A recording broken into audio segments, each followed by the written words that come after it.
guys, it's Manager Kylie, and in today's video, I'm going to share with you all the equipment you need to play men's lacrosse. So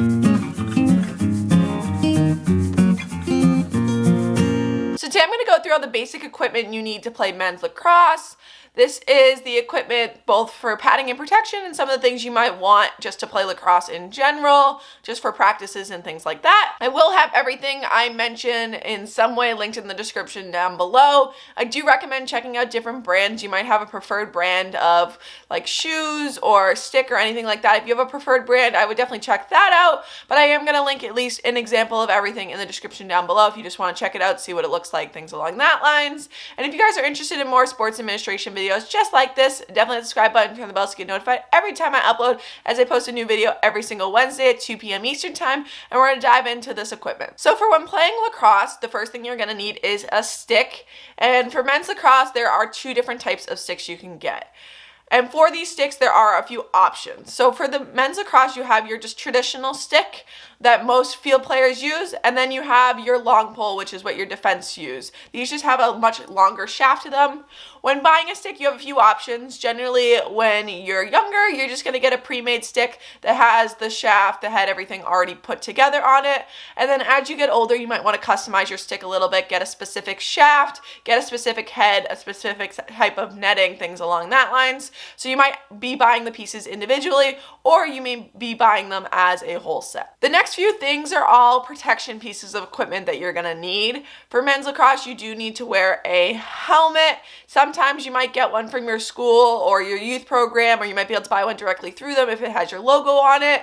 Or you might just want to go out and buy a simple white helmet. So I will have probably just a basic color linked in the description down below, but your school or program might provide one or might give you a specific link on the one that matches what color you might want to match your uniform. You're also going to need shoulder pads. This is a contact sport, so some sort of protection for your shoulders and chest area, as well as some leagues this is optional and some leagues this is required, some sort of elbow and arm protector. So they're really like elbow pads that extend a little bit farther past the elbow.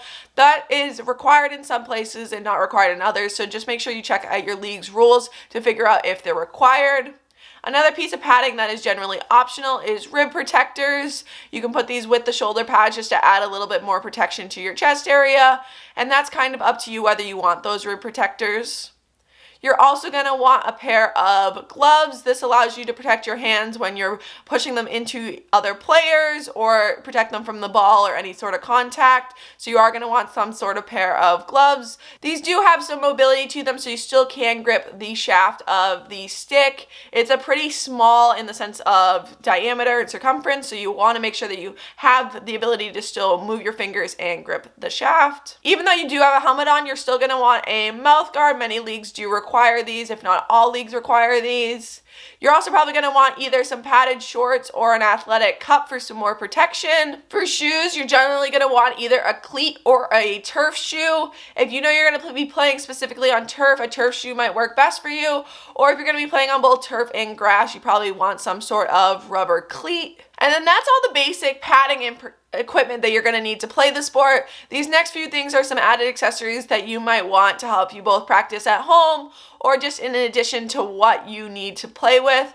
So when for practices, you may want some sort of shirt or penny to go over your padding. This is kind of up to you. Your school may provide one, your league may provide one. Generally for games, you're going to have a jersey provided, but you might want some sort of penny reversible shirt or some way if you're going to play different games during practice. This might be up to your coach whether or not you need this, but definitely look into it or at least get some sort of shirt to go over your padding if you're interested in that. You might also want some sort of more skin tight shirt to go under your padding so that it's not directly rubbing on your skin. For shorts, you might want some sort of shorts.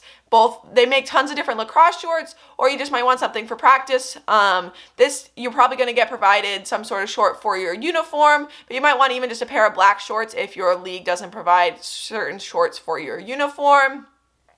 You're probably also going to want to invest in some lacrosse balls just so you have them to practice at home, or if you're going out with your friends, your coach is probably going to have a bunch of them, or your league or whatever is going to probably have a bunch of lacrosse balls for the games and practices, but you might want some from home as well. So if you want to practice outside of your normal practice times, you probably also want some sort of bag. This is kind of up to you. I know plenty of men's lacrosse players that don't use a bag and they just kind of put all their pads on their stick, carry it around that way. But you probably want some sort of bag, especially if you're traveling a lot.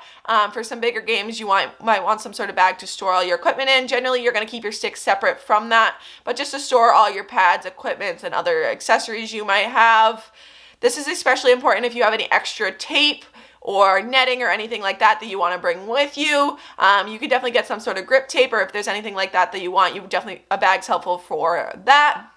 And another optional thing, you could get some sort of Gatorade water. It's definitely helpful to have one of the squirty water bottles as you are wearing a helmet while you're playing. This allows you to just squirt the water in versus having to take off your helmet to drink some water. So I hope you guys found this video helpful. If you have any questions about the equipment I mentioned, definitely let me know in the comments down below. If there's a piece of equipment I forgot that you feel is really important for men's lacrosse, definitely let me know that in the comments down below as well. Don't forget to check out the description to see links to all these different products if you're interested in purchasing any or just want to get some ideas of different brands that are out there.